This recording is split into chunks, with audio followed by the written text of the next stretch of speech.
지난 주일에 서울 목장에 이다우 형제, 김평자매가 예비 목장 운영을 헌신을 했습니다.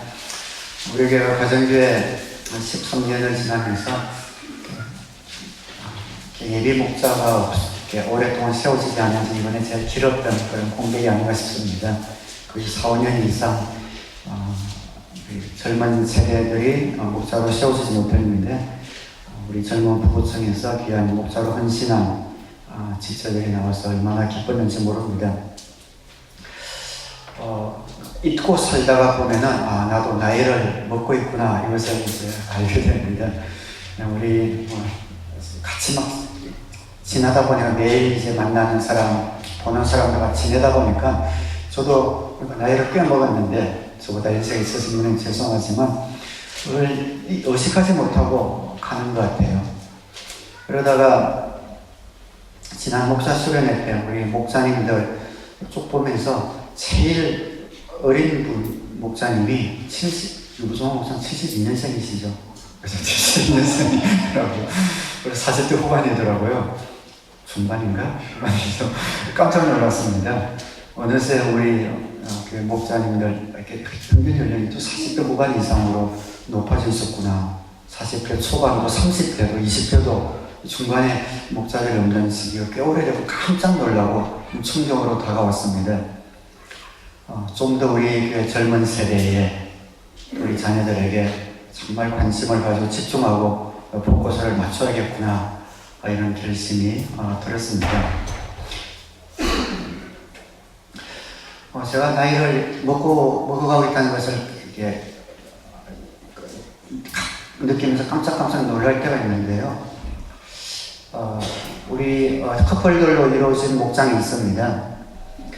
그 목장을 방문했을 때에 이제 전에 이제 서로 교제하면서 이제 공통화제가 그때가 메이저리그 마지막 이제 플레이오프 마지막 결정전 휴스턴하고 어디였죠? 워싱턴 7차전 이루어진 그때였는데 그 이야기가 나오면 전부 다 야구에 관심이 있더라고요.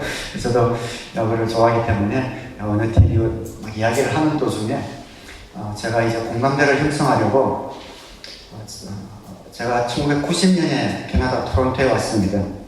91년, 92년 그 2년 동안 제가 토론토에 있을 때에 토론토 블루제이스가 두 번이나 우승을 차지했습니다.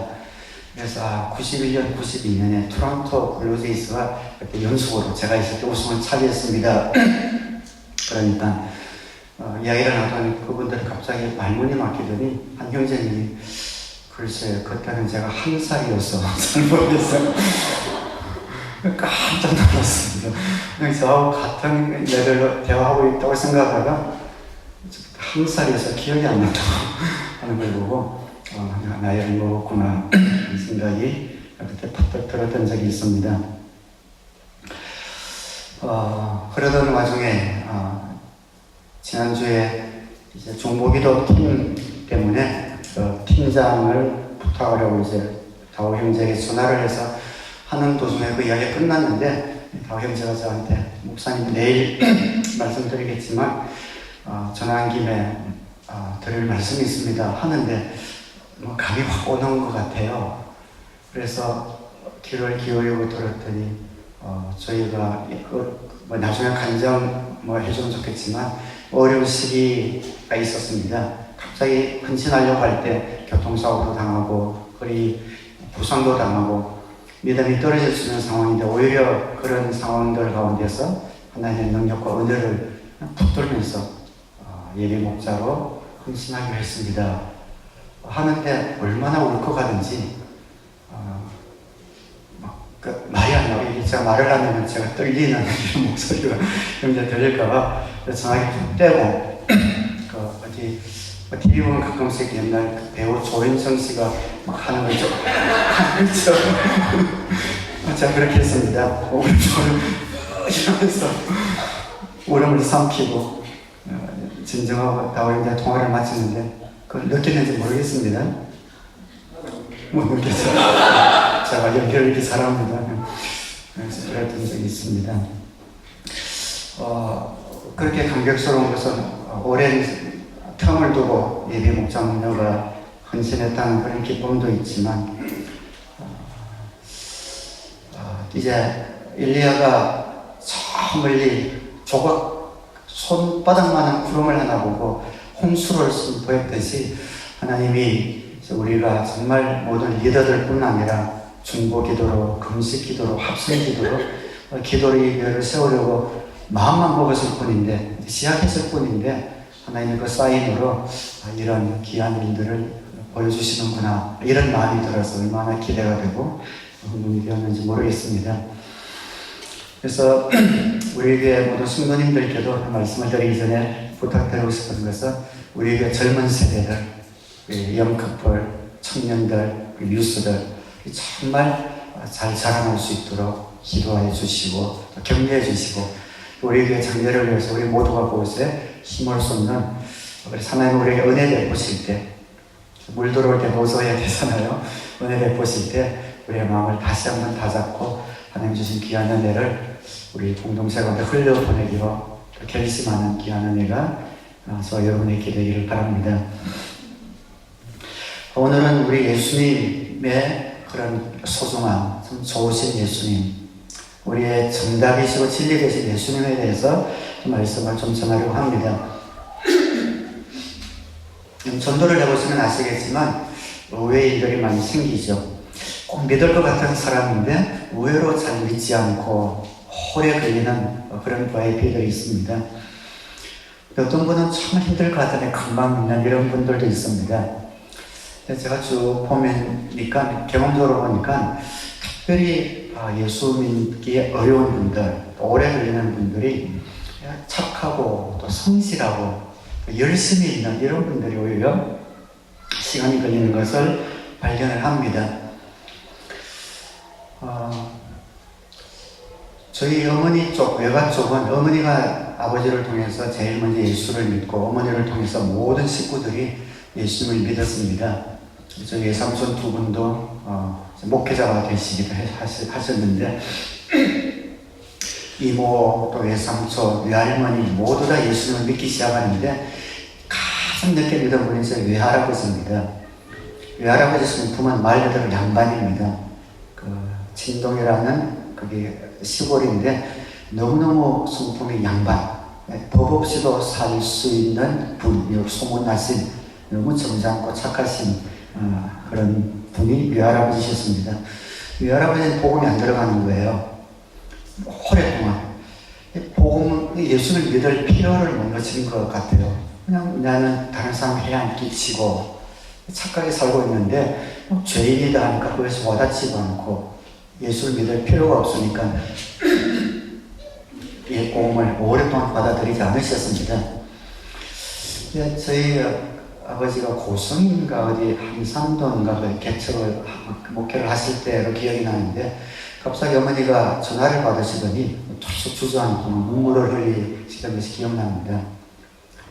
외할머니로부터 전화가 왔는데 외할아버지가 갑자기 돌아가셨다라는 소식을 들은 거죠. 그래서 갔다 오셨는데 외할머니가 약간 선의의 거짓말을 하셨습니다. 돌아가시지 않았는데, 이 외할아버지 언제 돌아가실지 모르는데 빨리 전도를 해야 되는데, 이게 그 아들들이 목사도 있고 다 예수 사이도 목사가 있고 하는데 내버려도 전도를 안 하니까 이러다 돌아가시면 어떻게 하겠냐는 거죠. 그래서 너무 화가 나서 외할머니가 돌아가셨다고 모든 아들 딸들에게 전화를 다 해버린 겁니다. 전부 다 깜짝 놀라서 달려가서 충격요법이 통했죠. 그때부터 계속 돌아가면서 전도를 해서 외할아버지가 예수님을 믿고 정말 기쁨으로 이렇게 윤종하셨습니다. 착한 분들, 또 법 없이도 살 수 있다는 이런 분들이 왜 예수님을 믿기가 힘든가? 자신의 도덕성에 자신이 있기 때문이죠.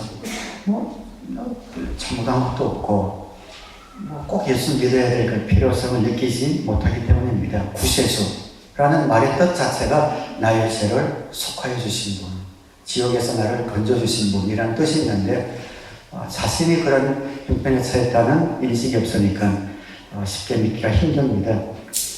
인격적으로 훌륭해서 예수님 안 믿는 것 빼놓고는 나무랄 것이 없어 보이는 이분들, 전도하는 것이 어려우면은 오늘 본문에 나왔던 유대인들처럼 자신의 행위에 자신이 있기 때문에 믿음의 필요를 느끼지 않고 있습니다. 본문 30절부터 읽으면은 이렇게 설명하고 있죠. 왜 유대인들은 예수님을 안 믿을까? 그렇게 성경이 있는데 왜 이들이 예수님을 안 믿을까 궁금해하는 분들이 많습니다. 그 이유를 바울은 이렇게 설명합니다. 그러면 우리가 무엇이라고 말해야 하겠습니까? 의를 추구하지 않은 이방 사람들이 의를 얻었습니다. 그것은 믿음에서 난 의입니다. 그런데 이스라엘은 의의 율법을 추구하였지만 그 율법에 이르지 못하였습니다. 어찌하여 그렇게 되었습니까? 그들은 믿음에 근거하여 의에 이르려고 한 것이 아니라 행위, 자신의 착함에 근거하여 의에 이르려고 했기 때문입니다. 그들은 걸림돌에 걸려 넘어진 것입니다. 그것은 성경에 기록한 바와 같습니다. 보아라, 내가 시온에 부딪히는 돌과 걸려 넘어지게 하는 바위를 둔다. 그러나 그를 믿는 사람은 부끄러움을 당하지 않을 것이다. 자신들의 도덕성에 자신이 있었던 거죠. 하나님의 법을 그들은 갖고 있었고 그 법대로 살고 있다는 자부심이 구세주가 필요 없다고 느끼게 만들고 더 나아가서 구세주를 배척하게 만들었습니다. 우리에게 의지할 수 있는 반석과 같은 예수님을 주셨지만 그들은 그 반석이 오히려 걸림돌이 되어버리고 말았습니다. 그러나 여러분, 아무리 세상에 도덕적으로 자신 있는 분들이라 하더라도 구세주를 필요로 하지 않을 정도로 인격적으로 완전한 분이 있을까요? 그렇지 않습니다. 착하게 사시는 분, 성실하게 사시는 분이 있고 고매하게 사는 분들이 있지만 그러나 완전하지 않습니다. 마치 우리는 구원이 100점 만점이라는 70점 커트라인이 있어서 70점 정도 선하게 살면 구원받는다고 생각하는 분들이 많은 것 같습니다. 실제로 하나님의 눈으로 우리를 보기에는 아무리 세상에서 착하게 살더라도 10점, 20점에서 왔다 갔다 도토리 키재기 하고 있는 것과 같겠지요. 특별히 자신의 도덕성에 자신 있는 분들은 오히려 옆에 사람들이 잘 붙지 않습니다. 자신의 어떤 원칙, 원리, 자부심 때문에 불편함을 느끼는 그런 분들이 많습니다. 저도 교만이라는 죄는 그 가운데 들어가 있는 것이요. 그래서 사도 바울은 로마서 3장 10절에서 이렇게 이야기합니다. 성경에 이렇게 기록되어 있습니다. 의인은 없다, 한 사람도 없다. 깨닫는 사람도 없고 하나님을 찾는 사람도 없다. 지금까지 이 지구 역사상 태어나고 죽었던 5천억의 사람들이 있었다고 한다면 그 5천억의 사람들 가운데 우리 예수님 한 분 빼고는 모두가 다 죄인이었습니다. 그 5천억 가운데 죄가 없으신 유일한 분은 예수님밖에 없었습니다. 어떻게 그렇게 자신 있게 이야기할 수 있는가? 모든 인류는 다 죽었기 때문이죠. 죽었다가 다시 부활한 사람은 역사 가운데 5천억 인구 가운데 아무도 없습니다. 이 죽음은 과학자들도 그 죽음이 왜 오는지 그걸 밝혀내지 못하고 있습니다. 그냥 세월이 가서 노쇠하면서 그냥 죽는데 그 죽음이 왜 오는지 밝힐 수 있는 과학자도 철학자도 아무도 없습니다. 성경은 분명히 이야기하고 있죠. 죽음은 죄 때문에 온다. 죄를 지었기 때문에 죽음이 온다. 이 세상에 아무리 훌륭한 사람, 우리가 성자라고 성인 분자라고 생각했던 스카모니, 마호멧, 간디, 더 나아가서 슈바이츠, 테레사에서 아무리 훌륭했던 사람들도 모두가 죽었다. 그 죽었다는 것은 죄가 있다라는 것을 증명하고 있습니다. 그 모든 인류들이 사람들이 죽을 수밖에 없었다는 사실은 그 모든 사람들도 구세주를 필요로 하는 죄인이다라는 것을 증명하고 있는 것이죠. 모든 인류는 구세주를 필요로 합니다. 그럼에도 불구하고 구세주의 필요를 느끼지 못하는 사람들 가운데 바로 이런 자신의 도덕성에 자신 있는 사람들이 있는데 이런 사람들은 크게 두 가지 부류의 사람일 것 같습니다. 첫 번째는 자신을 속이는 사람이다 라는 거죠. 요한 1서 2장 8절에 보면 우리가 죄가 없다고 말하면 우리는 자기를 속이는 것이요 진리가 우리 속에 없는 것입니다. 하나님은 우리 모든 인류가 죄인이다 라고 말씀하셨습니다. 나는 죄가 없어 라고 이야기하는 것은 하나님을 거짓말장이로 만드는 것이죠. 어떻게 하면 자신을 속이는 데에서 우리가 벗어날 수 있을까? 자기가 자신을 속이고 있기 때문에 자신의 노력으로는 되지 않습니다. 그래서 성령님이 조명해 주셔야 합니다. 성령님이 조명해 주시려면 기도해야 합니다. 혹시 여러분 가운데 아직 예수님을 구세주로 영접하지 않은 분이 계시다면 내가 죄인인 것을 하나님 보여주시옵소서. 죄 때문에 인생 가운데 따라온 모든 고통과 절망과 낙심과 이 불행이 사라질 수 있도록 나의 죄됨을 볼 수 있는 눈을 열어주시옵소서 라고 기도해야 합니다. 하나님, 제가 죄인인 것을 보게 하시고 예수님이 필요하신 것을 보게 하여 주시옵소서 라고 기도해야 합니다. 기도는 하나님 응답해 주십니다. 어떻게 응답해 주시는가? 그냥 환상 가운데 내가 시커먼 죄인인 것을 보게 해주시는 것이 아니라 우리의 죄된 모습을 드러나게 하는 그런 상황 가운데로 우리를 몰아넣으시든지 내가 이렇게 죄가 많고 허점이 많은 인간이구나라는 것을 깨달을 수 있도록 어떤 관계 속으로, 관계의 어려움 속으로 우리를 집어넣는 경우가 많습니다. 그래서 그 상황 속에서 짜증내고 분노하고 화내고 다른 사람을 판단하는 우리 모습들을 보게 하시고 관계 속에서 참지 못하고 사랑하지 못하고 미워하는 우리 모습을 보게 하심으로 내가 죄인이구나 라는 것을 깨닫게 하시는 거죠. 그래서 만약 여러분 가운데 어떤 상황적인 어려움 혹은 관계적인 어려움 가운데 있다면 오히려 하나님께 감사하시기 바랍니다. 기도 응답이기 때문입니다. 나의 죄된 모습을 보게 하시고 예수님의 필요를 느끼게 하시는구나. 이런 기도 응답은 내가 죄인인 것을 알게 해주십시오라는 기도할 때뿐만이 아니라 예수님이 함께 해주십시오라고 기도할 때도 하나님 이런 상황 가운데 우리를 집어넣으십니다. 우리가 예수님을 닮으려면 예수님과 다른 부분이 어디가 있는지 알아야 되잖아요. 그래야 닮을 수가 있습니다. 그래서 예수님 닮기를 기도하면 하나님께서는 오히려 우리를 어려운 상황, 갈등, 혹은 어려운 관계 속으로 집어넣으실 경우가 많습니다. 그 속에서 깎여지고 빚어지고 성령의 9가지 열매를 연습하면서 우리의 믿음이 자라기를 바라고 예수님 닮게 되기를 바라기 때문에 예수님 닮기를 기도하셨던 분들이 자꾸만 관계의 어려움, 상황적인 어려움 속에 들어가거든 불평하지 마시고 기도응답이구나 겸손히 감사하시고 그 안에서 순종하시면 되는 거죠. 예수님의 필요를 느끼지 않는 두 번째 그룹은 어떤 그룹이냐면 예수님의 능력을 알지 못하는 사람들입니다. 예수님을 이미 믿은 분들 가운데 많은 분들이 이 카테고리 안에 들어가 있습니다. 예수님 믿었는데 신앙생활을 하면서 예수님의 필요를 느끼지 못하는 분들이 의외로 많이 있습니다. 예수님이 내 죄를 위해서 돌아가신 것은 압니다. 난 구원받았다라는 것도 압니다.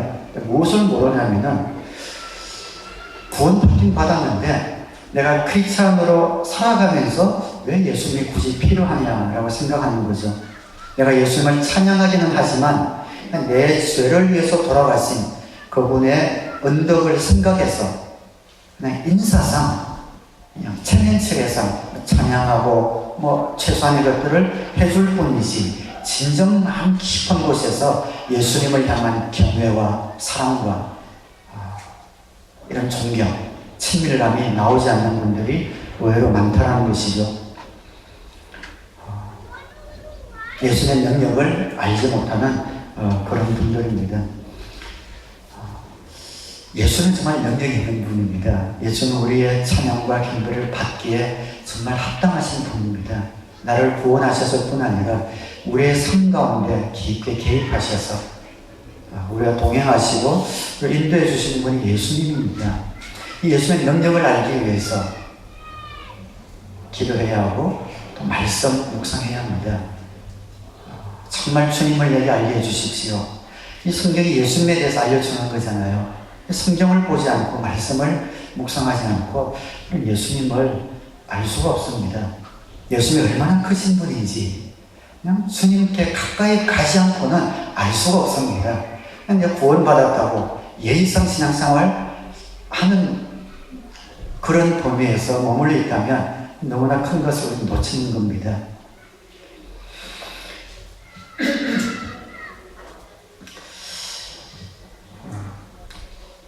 요즘 제 아내가 굉장히 말씀에 푹 빠져 있었는데 말씀드려서 그렇긴 한데 한번 수련회 끝나고 김재영 목사 말씀 끝나고 특별히 이제 말씀에 좀 꽂혀가지고 밤낮으로 막 성경을 막 파고 들어가지고 오죽했으면 자네 신학교 갈 생각 없나요? 이야기할 만큼 너무 말씀에 꽂혀 있어요. 계속 말씀을 밤에도 읽으려고 조명도 바꾸고 전등도 사고 돋보기도 사고 직장 다닐 때 조그만 쪽보험 들고 계속 갖고 가고 성경을 계속 너무 많이 읽어요. 물론 성경을 요즘 구약을 읽는지 제가 뭐 조금 잘못하면 이 목이 곧은 백성아 뭐 이러기도 하고 해서 좀 부작용이 있기는 한데 말씀을 열심히 봐요. 그런 모습들이 참 좋아 보이죠. 그래서 다른 어떤 책도 재미가 없고 성경이 제일 재미있다고 그렇게 얘기해요. 성경이 너무너무 재미있대요. 너무너무 재미있고 꿀송이 같다는 말이 무슨 말씀인지 알겠다 하면서 성경을 냅다 파고 있습니다. 그러면서 성경을 펴면서 그렇게 고백을 오늘 이게 교회에서 산에서 산에 올 때는 저 옆에 좀 조용히 하라고 그러거든요. 설교나 예를 생각을 하면서 오기 때문에. 그런데 또 성경 읽었던 것들이 막 와서 막 한시도 안 쉬고 막 떠들더라고요. 계속 자기 은혜를 나눠요. 예수님 믿으면서 그 삶이 변하지 않는 것은 가짜로 믿는 것 같다. 뭐 이런 이야기도 하고 예수님을 믿었는데 삶이 변하지 않는 것은 가짜다.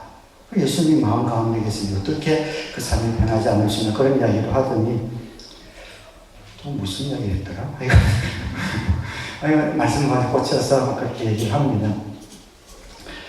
그리고 하는 말이 성경을 읽으면서 이 성경을 통해서 이렇게 깊이 성경을 이렇게 읽으면서 그 이전의 삶과 내 삶이 어떻게 변했는지 스스로 어떤 열매가 나타나는지 한번 보고 싶다 그런 이야기를 해요.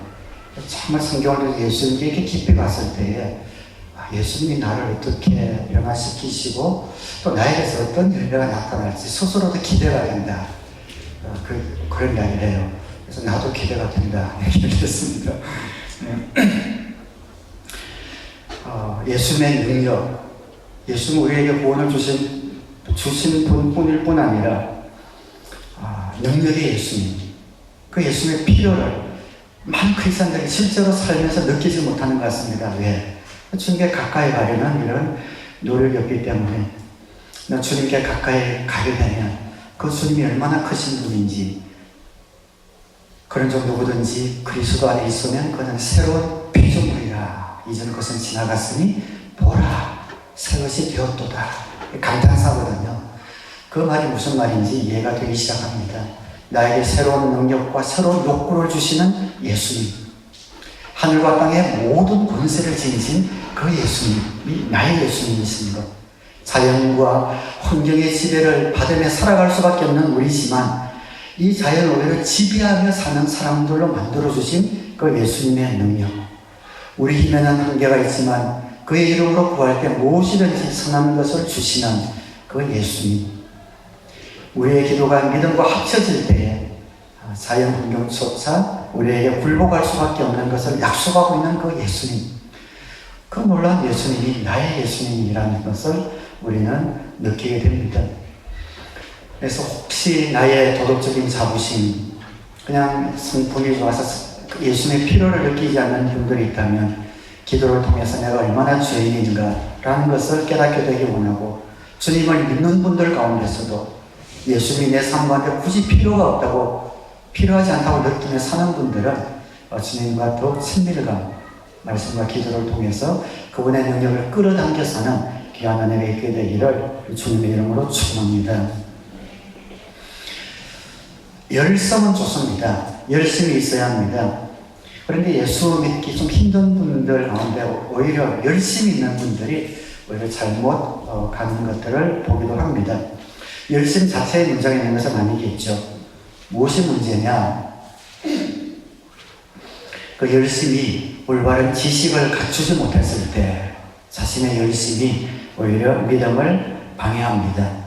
유대인들의 대표적인 예시요. 얼마나 열심히 있었습니까? 그 유대인들의 신앙적인 열심은 지구상에서 따라갈 민족이 없습니다. 그런데 그 열심이 오히려 예수를 배척하고 죽이는 데까지 이르렀습니다. 올바른 지식을 갖추지 못했을 때 그들의 열심이 장애가 되었습니다. 10장 1절부터 다시 읽으면 형제자매 여러분, 내 마음의 간절한 소원과 내 동족을 위하여 하나님께 드리는 내 기도의 내용은 그들이 구원을 얻는 일입니다. 나는 증언합니다. 그들은 하나님을 섬기는데 열성이 있습니다. 그러나 그 열성은 올바른 지식에서 생긴 것이 아닙니다. 그들은 하나님의 의를 알지 못하고 자기 자신들의 의를 세우려고 힘을 씀으로써 하나님의 의에는 복종하지 않게 되었습니다. 라고 기록합니다. 좀 이상하죠. 왜냐하면 유대인들은 성경 박사들인데 지식이 없다라는 말이 무슨 말인가? 지식이 있는데 왜 지식이 없다고 하는가?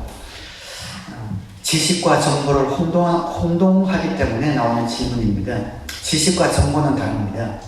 유대인들은 정보는 있었지만 지식이 없었습니다. 하나님을 아는 지식. 그 지식이 없었습니다. 안타깝지만 부부 가운데서도 아내가 남편을 모를 수 있습니다. 남편이 아내를 모르는 수가 있습니다. 정보는 갖고 있습니다. 생년월일이 언제인지, 출생지가 어딘지, 학교를 어디 나왔는지, 뭘 좋아하는지 정보는 알 수 있지만 실제로 모를 수가 있습니다. 지식이 없을 수가 있습니다. 공과대학을 졸업한 신입 엔지니어는 보통 정보는 넘치지만 지식은 없습니다. 이 지식은 경험과 삶과 밀접한 관계가 있습니다. 경험과 삶과 밀접한 관계가 있기 때문이죠. 유대인들은 성경을 많이 알았습니다. 그러나 정보만 갖고 있었지 영적인 지식이 없었습니다. 왜 없었는가? 없었다는 것을 어떻게 알 수 있는가? 성경의 핵심이 예수님인 것을 몰랐기 때문이죠. 그들이 갖고 있었던 성경은 구약 성경이었는데 그 구약 성경의 주제는 예수님. 다시 오실 예수님. 구세주 예수님입니다. 그런데 그들은 정보만 갖고 있었기 때문에 율법을 통해서 규율을 만들고 규칙을 만들었지만 참다운 지식, 알맹이인 예수님을 알지 못했습니다. 유대인들의 지식 없는 열정은 그리스도를 배척했고 예수님을 십자가에 못 박는 결과를 가져왔습니다. 지식이 갖춰지지 않은 열심은 그래서 위험합니다. 제가 작년 여름에 저희 가족이 처음으로 캐나다 온 지 30년 만에 로키 여행을 다녀왔습니다. 처음 가니까 동생이 아주 자세하게 첫날, 둘째 날, 셋째 날 코스를 다 짜줬습니다. 그리고 순간순간도 이제 인도를 잘 해줬는데 셋째 날이었는가 코스가 이제 딸이 캘거리에 있었기 때문에 캘거리가 거점이 돼서 그러니까 로키를 지나야 캘거리잖아요. 밴쿠에서 1시간 넘게 가야 캘거리인데 캘거리에서 밴쿠하고 그날 분을 하고 캘거리에 와서 또 자고 또 다음날 와서 자고 이렇게 했었거든요. 셋째 날은 이제 마지막 날이니까 캘거리에서 밴쿠 마지막 보지 않은 분을 보고 이제 오는 일정이었는데 셋째 날 동생이 적어준 일정이 맨 첫 번째가 레이크 미네왕카라는 데 있습니다. 미네왕카 호수로 들어가서 투잭 레이크를 보고 나오면서 존스턴 캐년으로 가서 로폴까지 하이킹을 하는 것 이렇게 일정이었습니다. 근데 그 안에 들어가기 전에 이제 그 전에 가스를 넣어서 이제 도시에 들어갔다가 이제 거기서 이제 와이파이가 있다는 데서 미네왕카를 쳤습니다. 그걸 보고 찍고 갑니다. 거기에서 한 20분 정도면 가는 거리인데 30분, 40분 가도 안 보여요. 점점 막 가요. 가는데 그걸 지나고 나서 이제 별보 쪽으로 들어가서 호수들 보고 이제 지나야 되는데 뱀포를 막 지나가요. 그래서 이상하다 싶지만 제가 너무 고지식해가지고 적어준 대로 계속 가는 거죠. 1시간을 달렸습니다. 계속 가도 안 나와요. 조금 이제 잘못됐다라는 생각이 좀 들어요. 근데 가는데 맨 마지막에 갈 때마다 스파이럴 동굴인가 거기 잠시 서서 기차 가는 데 보는 데가 있는데 마지막 코스인데 그게 보이는 거예요. 그래서 거기 들어와서 그걸 보고 아무리 생각해도 아닌 것 같아요.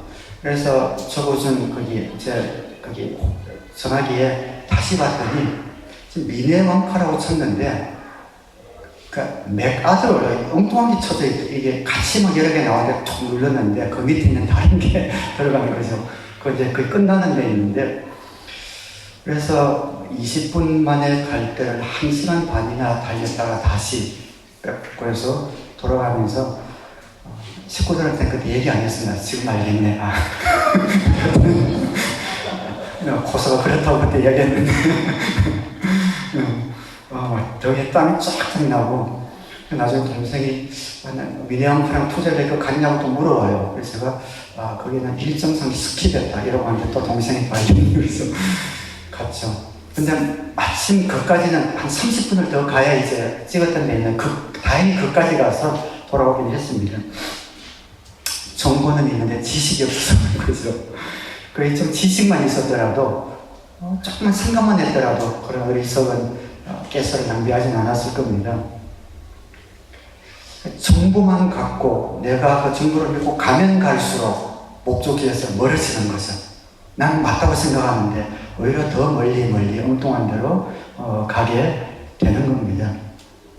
우리가 아무리 열심히 있지만 열성이 있지만 올바른 지식이 없이 열정만 갖고 나가다 보면 가면 갈수록 손해인 경우가 있다는 거죠. 그래서 지식을 갖춘 열심을 갖기 원하면 성경 공부해야 합니다.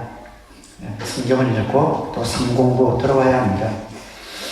어떤 분들은 열심히 믿기만 하면 되지 성경 공부 꼭 해야 되느냐, 열심히 기도만 하면 되지 성경 공부 꼭 해야 되느냐라고 이야기합니다. 지식이 없는 열심은 우리 삶에 오히려 손해를 가져온다는 것을 알아야 합니다.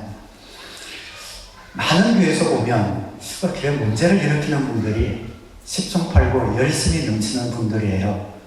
열성은 있는데 교회에 소란을 일으키고 교회를 분란하게 하고 하는 분들을 보면 지식이 없는 열심을 가진 이런 분들입니다.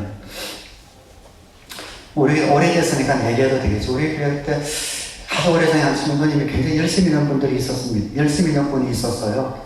기도도 너무 열심히 뜨겁게 기도하고 금식도 하고 방언도 하고 원사도 많고 모임에도 새벽기도는 안 빠져 하는 분이 있는데 어느 순간 이분이 갑자기 기도를 하더니 하나님의 음성을 들었다고 하면서 우리 교회에 성령이 떠났다 이런 이야기를 한다는 소문이 들려왔어요. 그래서 그래요. 그러니까 자기 생각대로 다른 사람들은 기도도 안 하고 뜨겁지 않으니까 그런 이야기를 하는 것 같아요. 그래서 그 말은 너무 심한 말이 돼서 상담을 했습니다. 성도님, 만약 성령님이 안 계시다면 목장마다 계속 구원 얻는 역사들이 이렇게 일어나고 기도 응답들이 일어나고 하는데 성령님이 떠났다면 이런 일들이 일어날 수 있겠습니까? 기도 그렇게 자유롭게 개인기도 하는 것은 당신의 자유지만 그것이 정말 하나님 말씀이 주시는 음성인지 잘 구분하시기 바랍니다 라고 조언을 했습니다. 그랬더니 우리에게 성령이 떠난 게 아니라 그분이 떠났죠. 그분이 떠난 다음에 일단 내려가서 신앙생활 잘하길 바라지만 아무리 열성이 있어도 하나님에 대한 지식이 없으면 오히려 공동체를 파괴할 수 있다는 것을 우리는 알아야 합니다.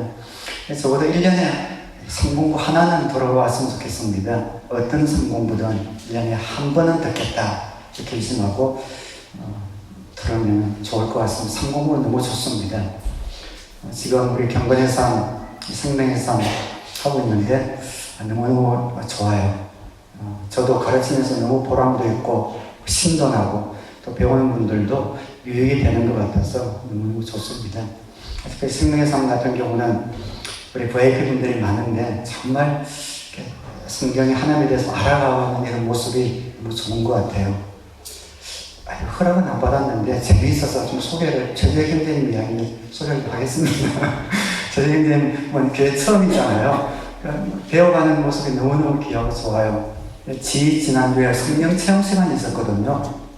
한 분 한 분 방언으로도 기도하고 또 하나님 주신 또 생각이 있어서 전달을 해드리고 했는데 성령 체험 시간 끝나고 목장에서 저녁 형제님이 남은 것을 목사님이 목회일기를 썼는데 그렇게 썼더라고요. 저녁 형제님 고백한 이야기인데 지난 성령 체험 시간에 목사님이 오랫동안 주문을 외워주었다. 항상 웃었던 기억이 있습니다. 그러니까 주문이 은혜가 됐죠. 이런 표현들, 우리 교회가 VIP에 집중하지 않고 VIP를 숨기지 않으면 들을 수 없는 신성한 이런 표현들이 얼마나 좋은지 모르겠습니다.